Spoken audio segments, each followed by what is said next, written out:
नमस्कार दोस्तों, स्वागत है आपका एक बार फिर से आपके अपने YouTube चैनल आर के सागर यूनिक स्टडी में। तो दोस्तों, क्लास 12th के विद्यार्थी कमेंट करके कह रहे थे कि सर संस्कृत की जो क्लास है उनको कराइए, हमारे जो सिलेबस में जो संस्कृत है उसको कराइए। तो आज की क्लास में मैं क्लास 12th की जो संस्कृत है उसकी हिंदी ट्रांसलेट कराऊंगा और मैं आपको पूरा बताऊंगा कि आप इसको कैसे जो है पेपर में हल करके आएंगे, आप इसको पेपर में लिखेंगे कैसे। क्योंकि जो हिंदी है यूपी बोर्ड के एग्जाम की यदि हम बात करते हैं तो उसमें एक तो गद्य आता है और एक पद आता है। 7 नंबर का गद्यांश आएगा, 7 नंबर का पद्यांश आएगा, जिसकी आपको हिंदी ट्रांसलेट करनी होगी। कुल मिलाकर के 6 लेसन जो है संस्कृत में है, जो कि आपके यूपी बोर्ड सिलेबस में है। तो मैं पूरे के पूरे जो 6 के 6 लेसन हैं सबकी वीडियो मैं आपको देने वाला हूं। बस आपको क्या करना पड़ेगा, आपको जो है हमारी वीडियो को एक तो कंप्लीट वॉच करना पड़ेगा, लाइक कमेंट और अपने दोस्तों में शेयर ज़रूर करना है। जो भी आपके दोस्त साथी इस साल क्लास 12th में हैं और जिनके पास भी संस्कृत है उनके पास तक इसी वीडियो को शेयर करना है। जितना आप वीडियो को शेयर करेंगे उतनी जल्दी मैं आपका जो सिलेबस है उसको कंप्लीट कराऊंगा। और जैसे ही संस्कृत कंप्लीट होगी उसके बाद मैं इसकी जो व्याकरण है उसको कंप्लीट कराऊंगा, और जैसे फिर व्याकरण कंप्लीट होगी उसके बाद जो फिर आपकी पद है पद कराऊंगा और गद्य कराऊंगा।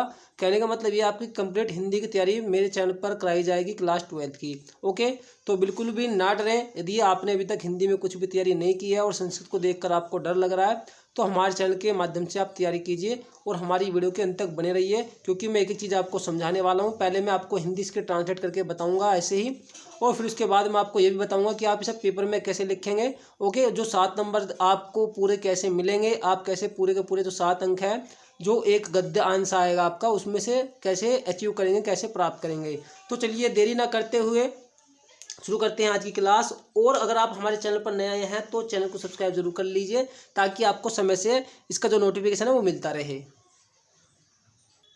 तो देखिए स्टूडेंट, हम जो पहला लेसन है उसी को पढ़ते हैं। तो ये जो फर्स्ट लेसन है, ओके, तो देखते हैं भोजस्योदार्यम। देखिए ये एकादश पाठ है, इसमें 11वां पाठ है। ये जो बुक है थोड़ा पुरानी है, बाकी जो लेसन है वो तो सेम ही है अंदर जो भी है इसमें। ओके, तो इस बात को इग्नोर कर देना आप। इसमें 11 पाठ है। कभी आप ये कहें सर आप जो है एक पाठ पढ़ा रहे हैं यहाँ पे, लेकिन एक एकादश पाठ लिखा हुआ 11 पाठ है। तो इसमें तो पाठ ये 11 वही है, थोड़ा जो बुक है थोड़ा ओल्ड है, लेकिन जो इसके अंदर है सब कुछ सेम ही है, जो आपकी न्यू बुक है उसके समान है। ओके, तो जो लेसन है ये है भोजस्योदार्यम। भोजस्योदार्यम इसका अर्थ हो जाता है, देखिए जब इसकी संधि विच्छेद होगी तो होगा भोजस्य ओदार्यम, अर्थात भोज की उदारता, भोज की उदारता या दयालुता। ओके, तो इसका अर्थ क्या हो जाता है, भोज की उदारता। अब देखते हैं इसकी हिंदी क्या है। ततः, ततः का अर्थ होता है तब, कदाचित, कभी। द्वारपाल, द्वारपाल तो आप समझते होंगे, जो दरवाजे पर जो सिपाही खड़े होते हैं वो। ओके, राजा के दरबार में जो दरवाजे पर सिपाही खड़े होते हैं उन्हें कहते हैं द्वारपाल। आगत्य, आकर। महाराजम, महाराज भोज परह, महाराज भोज से। महाराजम का अर्थ हो गया महाराज, भोजम भोज से, परहा, परहा का मतलब कहा, देव। तब किसी द्वारपाल ने, ओके, तब किसी द्वारपाल ने आकर महाराज भोज से कहा, देव। कोपीनाव शेषो, कोपीनाव शेषो का क्या मतलब हुआ। देखिए जब कोपीनाव शेषो की संधि विच्छेद करेंगे, देखिए जो संधि है वो बहुत ही इंपॉर्टेंट होती है। अगर आप संधि विच्छेद कर लेते हैं तो आपको शब्द का क्या अर्थ है आसानी से आपको पता लग जाएगा। देखिए जब कोपीनाव शेषो की संधि विच्छेद हम करेंगे तो होगा कोपीन जमा अवशेषो। कोपीन का अर्थ होता है लंगोटी या लंगोट, और अवशेषों का मतलब शेष है या अवशेष है। ओके, विद्वान, विद्वान का अर्थ आप जानते हैं विद्वान ही होगा। द्वारी का मतलब द्वार पर, वर्तते मतलब है या खड़ा है। ओके, तो देखिए इसका अर्थ क्या हो जाता है, इति का मतलब होगा इस प्रकार या ऐसा। तब किसी द्वारपाल ने आकर महाराज भोज से कहा, देव ऐसा विद्वान। देखिए अब इसकी जो हिंदी है वो यहाँ से आएगी। थोड़ा जो हिंदी है थोड़ा डिफिकल्ट है।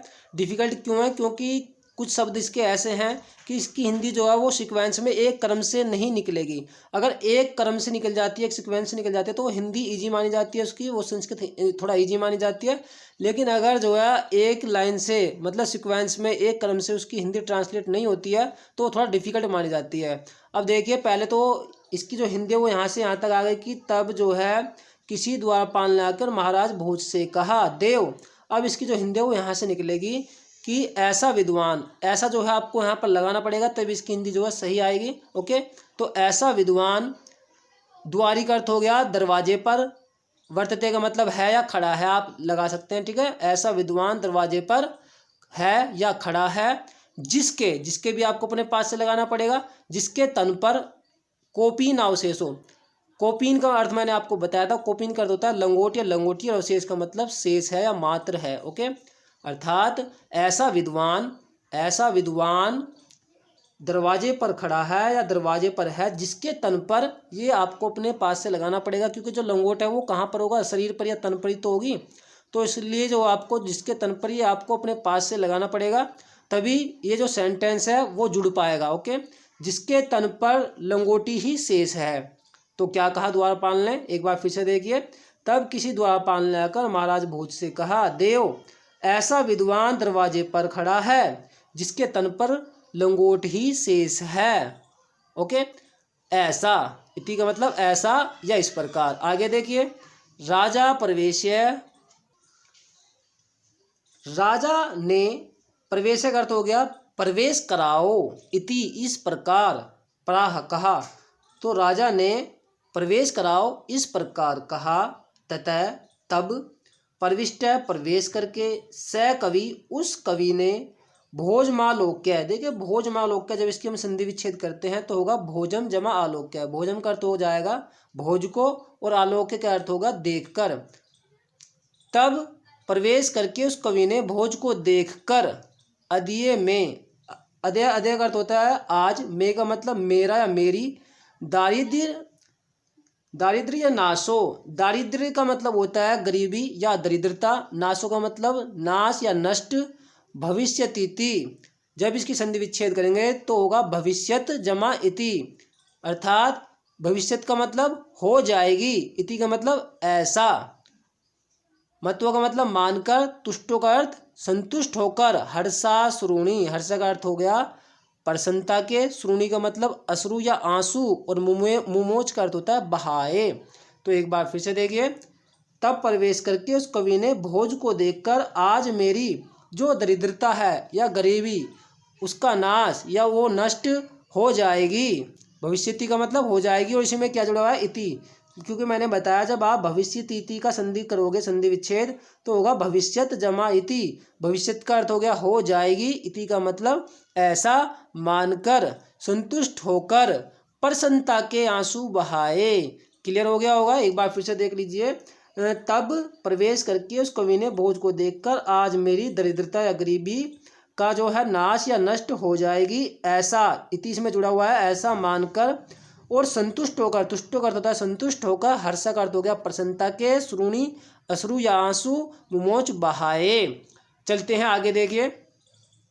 राजा तमालोक्य, राजा ने, तम का अर्थ हो गया उसे, और आलोक्य का अर्थ होगा देखकर, क्योंकि जब हम इसकी संधि विच्छेद करेंगे तो होगा तम जमा आलोक्य, और तम का अर्थ हो गया उसे, और आलोक्य का अर्थ क्या होगा देखकर, अभी पीछे भी आया था आलोक्य, ओके। तो राजा ने उसे देखकर प्राह कहा, क्या कहा, कवे, अरे कवि, किम रोदीसी, क्यों रोते हो या क्यों रो रहे हो, क्या कहा राजा ने उसे देखकर कि अरे कवि क्यों रो रहे हो या क्यों रोते हो, इति ऐसा, ततः कबीराह, ततः का तब, कबीराह अर्थात कवि ने कहा, तब कवि ने कहा, राजन, हे राजा या हे राजन, आकर्ण्य सुनिए, मदगर स्थितिम, मेरे घर की स्थिति। तब जो है कवि ने राजा से कहा कि मेरे घर की स्थिति सुनिए। एक बार फिर से इसकी हिंदी देखिए, क्या है हिंदी, एक बार फिर से मैं केवल हिंदी आपको ट्रांसलेट करके बताऊंगा। तब किसी द्वारपाल ने आकर महाराजा भोज से कहा कि हे देव, ऐसा विद्वान द्वार पर खड़ा है जिसके तन पर केवल क्या है, लंगोटी ही शेष है, ऐसा।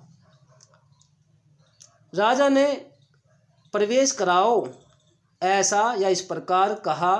तब प्रवेश करके उस कवि ने भोज को देखकर आज मेरी दरिद्रता का नाश या गरीबी का नाश या गरीबी समाप्त हो जाएगी इस प्रकार या ऐसा मानकर संतुष्ट होकर प्रसन्नता के आंसू बहाए। राजा ने उसे देखकर कहा कि हे कवि, क्यों रो रहे हो या क्यों रोते हो, ऐसा। तब कवि ने कहा, हे राजन, मेरे घर की स्थिति, मदग्रह स्थिति का मतलब मेरे घर की स्थिति सुनिए, अर्थात मेरे घर की क्या स्थिति है उसे सुनिए।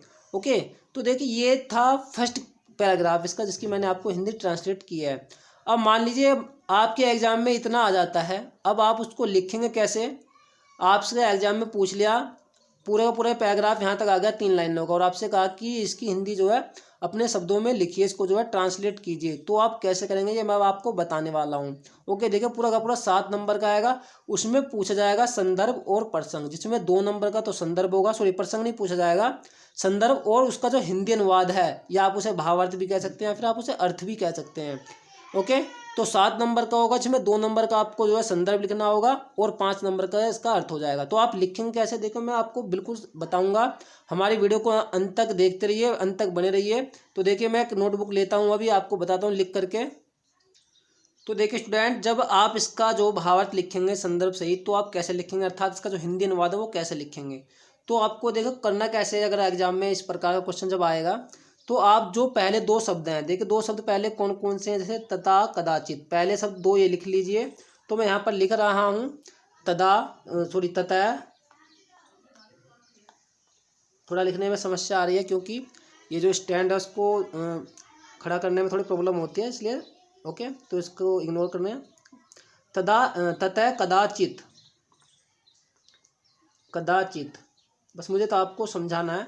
और बीच में आपको क्या करना है, डॉट डॉट लगाना है। क्या करना है, डॉट डॉट लगाना है।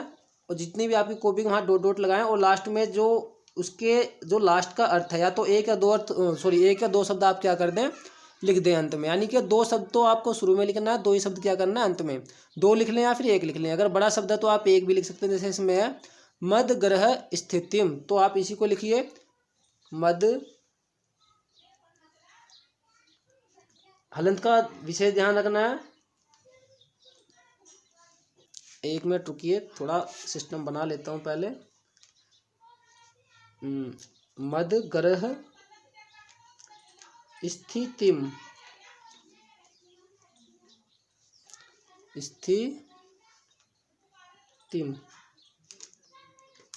ओके, तो मद ग्रह स्थितिम, ये मद ग्रह स्थितिम में लास्ट वाला शब्द है। थोड़ा लिखने में प्रॉब्लम हो रही है, क्योंकि स्टैंड जो है वो लगता है हाथ में। ओके, तो देखिए अब आपको क्या करना है, अब आपको यहाँ पर पहले तो लिखना है संदर्भ। क्या लिखना है पहले इसके लिए, संदर्भ। तो मैं लिख रहा हूँ, और आपको लाइन छोड़ के लिखना है वहाँ पर, क्योंकि मेरे पास थोड़ा स्पेस की कमी है। आपको एक लाइन छोड़ देनी है संदर्भ लिख करके, और फिर उसको क्या करना है, अंडरलाइन करना है स्केल से अच्छे से। और फिर आप क्या करेंगे, संदर्भ में लिखेंगे अब नीले पेन से, ब्लू पेन से, प्रस्तुत गद्यांश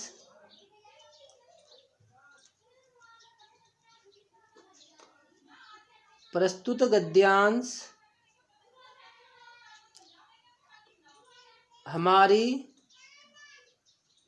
पाठ्य पुस्तक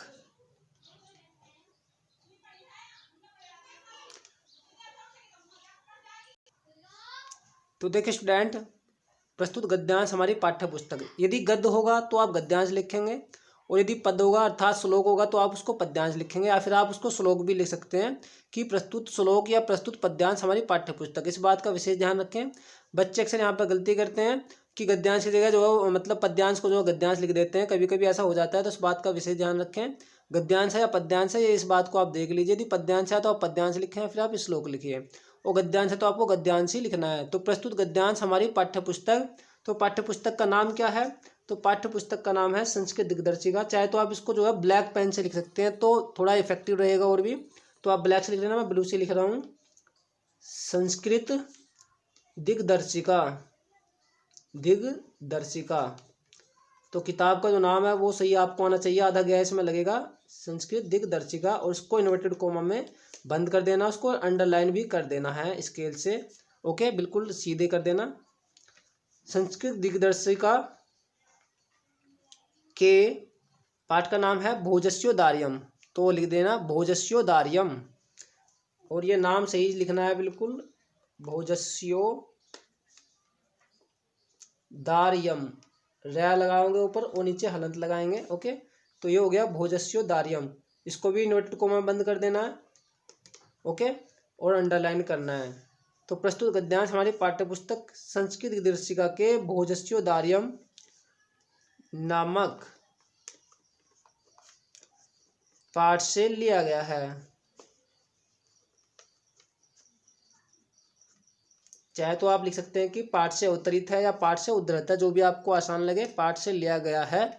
ओके, बाकी लेखक का नाम, कवि का नाम इसमें आपको नहीं लिखना होता है। बस आपको क्या क्या लिखना है, प्रस्तुत गद्यांश हमारी पाठ्य पुस्तक संस्कृत दिग्दर्शिका के भोजस्योदार्यम नामक पाठ से लिया गया। अर्थात पुस्तक का नाम लिखेंगे पहले आप, और फिर उसके बाद क्या लिखेंगे, चैप्टर का नाम जिससे वो लिया गया है, जो भी आपका गद्य या पद है। ओके, और इतना लिखने पर ही अगर आप बिल्कुल ठीक ठीक लिखते हैं, साफ साफ लिखते हैं, तो 2 नंबर आपको पूरा मिलेंगे।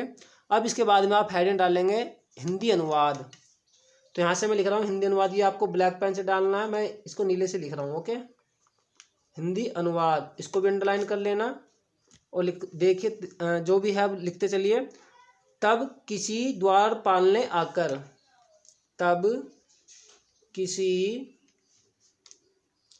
द्वारपाल ने आकर, थोड़ा सा मैं यहीं पर लिख रहा हूँ। ओके, हाँ, हाथ में लिखने में थोड़ा प्रॉब्लम होती है। आकर महाराज भोज से कहा, महाराज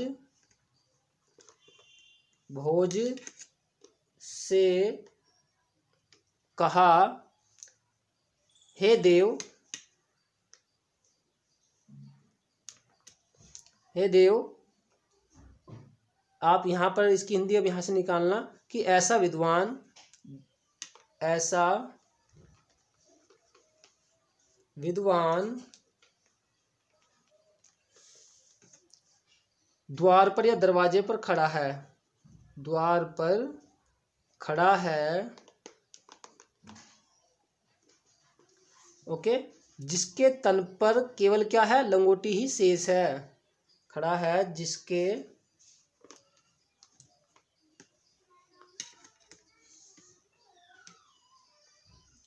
तन पर केवल लंगोटी ही, या लंगोट लिख सकते हैं, आपकी इच्छा है, शेष है। ओके, लंगोटी ही शेष है। अब आगे देखिए, ये यहाँ तक जो है इस पूरी लाइन की जो अर्थ हो जाता है। यहाँ पर आप लिख भी सकते हैं इति का अर्थ ऐसा भी लिख सकते हैं, आप ना लिखे तो भी कोई प्रॉब्लम नहीं है, शेष है। ओके, आगे देखिए, राजा प्रवेश से इति, अर्थात राजा ने प्रवेश कराओ ऐसा या इस प्रकार कहा। तो यहाँ पर मैं लिख रहा हूँ, राजा ने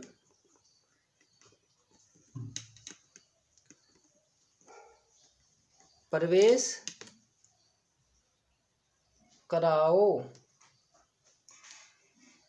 ऐसा या इस प्रकार कहा। जो भी आपको सही लगे वो लिख लेना, क्योंकि इति का अर्थ ऐसा और इस प्रकार दोनों होते हैं, ऐसा कहा।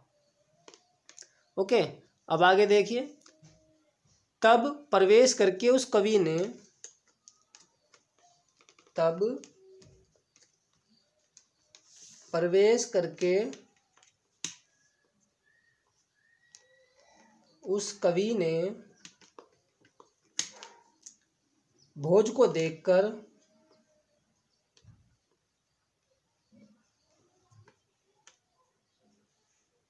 भोज को देखकर आज मेरी दरिद्रता या गरीबी का नाश हो जाएगा। को देखकर आज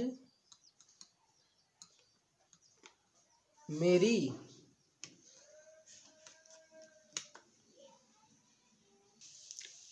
आगे देखिए, थोड़ा मैंने पेज को फोल्ड कर दिया है क्योंकि लिखने में प्रॉब्लम हो रही थी। आज मेरी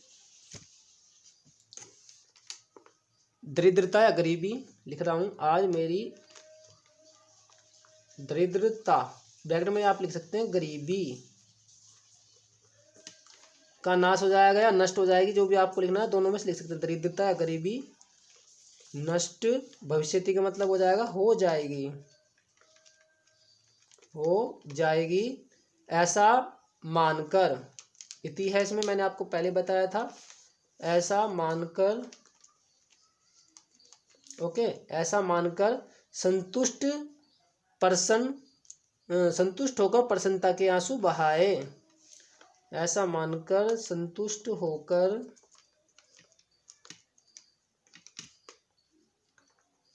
प्रसन्नता के आंसू बहाए। किसने बहाए? विद्वान ने। ओके, जिसके सर पर क्या था, केवल लंगोटी ही थी। राजा ने उसे देखकर कहा, राजा ने उसे देखकर कहा, क्या कहा,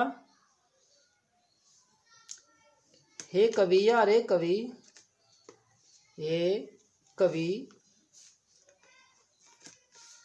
क्यों रोते हो, क्यों रोते हो ऐसा।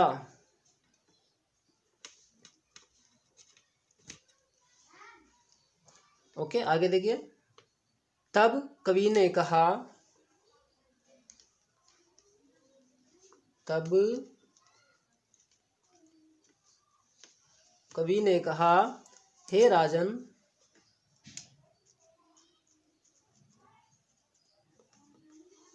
हे राजन, मेरे घर की स्थिति सुनिए।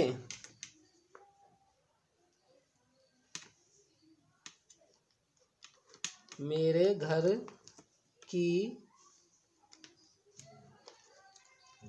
स्थिति सुनिए। ओके, तो यहाँ तक आपको अगर ऐसी हिंदी आती है, संस्कृत आती है, उसको आपको हिंदी ट्रांसलेट करनी पड़ेगी। तो देखो, तरीका मैंने आपको बता दिया कि आप कैसे करेंगे। एक बार फिर से देख लीजिए। जो पैराग्राफ दिया होगा, गद्यांश दिया होगा, पद्यांश दिया होगा, आप क्या करेंगे, शब्द लेंगे 2 शुरू के, 2 ही लेंगे अंत के, और फिर हेडिंग डालेंगे संदर्भ, और उसमें क्या करेंगे कि प्रस्तुत गद्यांश। यदि पद्यांश होता है, श्लोक होता है, तो आप लिखते हैं प्रस्तुत पद्यांश या फिर श्लोक हमारी पाठ्यपुस्तक संस्कृत दिग्दर्शिका के जो भी पाठ का नाम है भोजस्योदार्यम नामक पाठ से लिया गया है। और फिर हिंदी अनुवाद आप हेडिंग जो नोट करेंगे डालेंगे ब्लैक पेन से, और फिर उसमें क्या कर देंगे, उसकी हिंदी को ट्रांसलेट कर लेंगे। ओके, तो बहुत ही सिंपल है। और इस प्रकार से ये 7 नंबर का एक पैराग्राफ आएगा, 7 का गद्य आएगा, 7 का ही पद्य अर्थात श्लोक आएगा। तो इस प्रकार से 14 नंबर आपके हाथ में हो सकते हैं अगर आप थोड़ा सा ध्यान देते हैं तो ये थोड़ी सी जो बातें हैं वो आपको ध्यान रखनी है। तो दोस्तों, ये थी आज की हमारी क्लास। आपको हमारी क्लास कैसी लगी संस्कृत की, तो कमेंट करके हमें ज़रूर बताएं। अगर आपको हमारी क्लास अच्छी लगी है तो प्लीज़ वीडियो को अपने दोस्तों में अधिक से अधिक शेयर करें। तो मैं कल जो है 2-3 पैराग्राफ इसकी कराने की कोशिश करूँगा, क्योंकि आज मुझे ये भी बताना था कि आप इसका संदर्भ और इसका हिंदी अनुवाद कैसे लिखेंगे। इसके लिए मैंने आज सिर्फ एक ही श्लोक, मतलब एक ही जो पहला ही जो पद है वो पढ़ाया है, पहला ही जो गद्यांश है। ओके, 3 लाइनें सिर्फ मैंने उसके आपको अर्थ बताया है। ओके, तो कल हम पढ़ेंगे ये वाला लाइन, और फिर इसके नीचे वाला और ये वाला भी। कम से कम हमें कल 3 जो है कवर करने हैं। ओके, और बाकी के उससे अगले दिन। तो इस प्रकार से 2 या 3 दिन में मैं आपका प्रत्येक चैप्टर जो फिनिश कर दूंगा। तो लगभग 1 महीने में आपकी संस्कृत जो है कंप्लीट हो जाएगी, बल्कि पहले ही कोशिश करूंगा कि 15-20 दिन में कंप्लीट हो जाए आपकी। ओके, तो दोस्तों, मैं मिलूंगा आपको कल की क्लास में संस्कृत की, में जिसमें मैं उसका पार्ट 2 लेकर के आऊँगा। ये पार्ट 1 होगा। तो तब तक के लिए दोस्तों नमस्कार, जय हिंद, जय भारत। पढ़ते जरूर रहिए।